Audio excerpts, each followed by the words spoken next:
పసుపు కుంకుమ ఆఖరి విడత నగదును ప్రభుత్వం ఖాతాల్లో జమ చేయడంతో నారీలోకం ఆనందాన్ని వ్యక్తం చేస్తోంది. పసుపు కుంకుమతో తమ సౌభాగ్యాన్ని కాపాడుతున్న చంద్రబాబుకు జీవితాంతం రుణపడి ఉంటామని మహిళలు చెబుతున్నారు.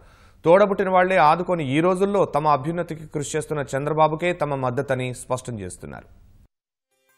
రాష్ట్ర వ్యాప్తంగా మహిళలు ఆనందంతో పసుపు కుంకుమ చివరి విడత నగదును బ్యాంకుల నుంచి తీసుకుంటున్నారు. ఒక్కొక్కరు 4,000 రూపాయల చొప్పున సంతోషంతో ఇంటికి తీసుకెళ్తున్నారు. పసుపు కుంకుమ కింద మొత్తం 10,000 రూపాయలను చంద్రబాబు ఇచ్చారని, మాట నిలబెట్టుకున్న నాయకుడిగా నిలిచిపోయారని కీర్తిస్తున్నారు. ఈ 20,000ని బట్టి నేను కొబ్బరి బండాలు వ్యాపారం చేసుకుంటున్నాను. ముఖ్యంగా ఏంటంటే ఆడవాళ్ళ లోపలే ఉండి బయట ఏదైనా వ్యాపారం చేసుకోవాలన్నా మాట్లాడే ధైర్యం ఉండదనమాట. ఈ ప్రభుత్వాలు ఇటువంటివి వచ్చిన తర్వాత రోడ్డు మీద నిలబడి ఏ వ్యాపారం అన్నా చేసుకోగలుగుతున్నాము. మేము మళ్ళీ ఇదే ప్రభుత్వం రావాలని కోరుకుంటున్నాము. మాకు ఫస్ట్ 10,000 ఇచ్చారు. ఆ 10,000 పెట్టి నేను బడ్డీ పెట్టుకొని నడుపుకుంటున్నాను. ఆయన పరిపాలన వచ్చిన తర్వాతనే మేము ఇట్లా మాట్లాడతాము చేయటము. తెలుగుదేశం పార్టీ బాగుండాలి, ఆడవాళ్ళందరూ తెలుగుదేశం పార్టీని తట్టే ఉండాలని మేము కోరుకుంటున్నాము. మా చంద్రన్న పేరు చెప్పుకొని ప్రతి ఒక్కరూ మా గ్రూప్లో ఏదో ఎవరు తోచిన వాళ్ళది చిన్న చిన్న వ్యాపారాలు పెట్టుకున్నారు. ఆ చంద్రన్న రావాలని మేము తప్పనిసరిగా కోరుకుంటున్నామండి. మా చంద్రన్నకే మా ఓటండి. 20,000 ద్వారా నేను టిఫిన్ బండి పెట్టుకున్నాను.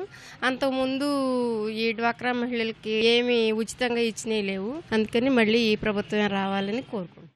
కుటుంబంలో పెద్దన్నగా చంద్రబాబు తమకు అండగా ఉంటున్నారని, స్త్రీల ఆర్థిక స్వావలంబనకు కృషి చేస్తున్నారని మహిళలు తెలిపారు. పసుపు కుంకుమ నగదును పిల్లల చదువుతో పాటు ఇంట్లోని అవసరాలకు వినియోగించుకుంటున్నామని ఆనందంగా చెబుతున్నారు. ఇప్పటి వరకు ఏ ప్రభుత్వం ఈ విధంగా మహిళలను ఆదుకోలేదని, అందరి మేలుకోరి చంద్రబాబు మళ్లీ తిరిగి అధికారంలోకి రావాలని ఆకాంక్షించారు.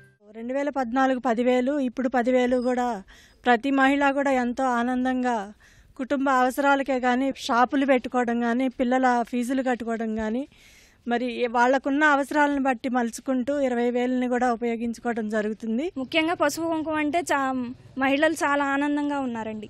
మా సొంత అన్నయ్య మాకు ఇచ్చారన్నట్టుగా ఫీల్ అవుతున్నారు. పుట్టింటి వాళ్ళు వెళ్తే వాళ్ళు ఒకవేళ పెడతారో పెట్టరో అని చూస్తారు, కానీ మా అన్న ఎప్పుడు మాకు అండగా ఉంటారు. మహిళలందరి తరఫున పసుపు కుంకుమ ఇచ్చినందుకు ఆయనకు ధన్యవాదాలు తెలుపుకుంటున్నాను. మహిళలందరికీ అందుతున్నాయండి, ఎవ్వరికి అందలేదు అనేది లేదండి. మధ్యలో వాళ్ళు ఎంత ఆపు చేయాలని చెప్పిన కోర్టు తీర్పు కూడా ఆ చెక్కులు చెల్లుతాయని తీర్పు ఇచ్చిందండి. వాటి వల్ల ఏమి ఇబ్బంది లేదండి, మాకు మంచిగా అన్నీ అందినాయి. మేము వాటిని ఉపయోగించుకుంటున్నాము. అందుకని మాకు ఆయనే మళ్ళీ కావాలని మళ్ళీ కోరుకుంటున్నామండి.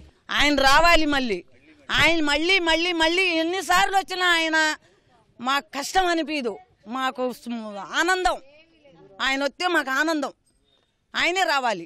ఇవన్నీ వద్దు, వీళ్ళందరూ వద్దు, వీళ్ళందరూ ఇయ్యే అంతా ఆనందంగా చూస్తుండు. తోడుబుట్టిన తోళ్ళు కూడా 10 రూపాయలు ఇవ్వలేరండి. ఇవాళ 10,000 ఇచ్చిండు, మొన్న మునుపు 10,000 ఇచ్చిండు. 200 ఇచ్చి ఒక చీర తెచ్చుకోండి అనేవాళ్ళు లేరు. ఆయన ఎక్కడి నుంచి ఎంత వయసు ఆయనకి 70 సంవత్సరాలు వస్తున్నాయి. 70 సంవత్సరాలు ఆయన ఎంత కష్టపడుతుండు, ఎంత తిప్పలు పడుతుండు.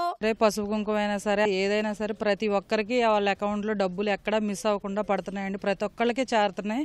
ఇదంతా పడట్లేదు అందట్లేదు అనేది మధ్యలో దుష్ప్రచారం తప్ప ఏమీ లేదు. వచ్చి ఆయన ఏదో చేస్తానంటున్నాడు కదా, అది కరెక్ట్గా చేస్తాడో లేదో తెలియని దానికి వెళ్ళి వద్దు. ఈయన ఇప్పుడే ఎంత చేస్తున్నారు, నెక్స్ట్ టైం ఇంకా చేస్తారని మా అందరికీ తెలుసు. మీ అందరూ కూడా తెలుసుకొని ప్రతి ఒక్కరూ మిస్ చేయకుండా ఆయన అమ్మటి నిలబడాలని అందరం కోరుకుంటున్నాం. చంద్రబాబు తమ పెద్దన్న అని, మాట తప్పని నేత అని మహిళలు అభినందిస్తున్నారు.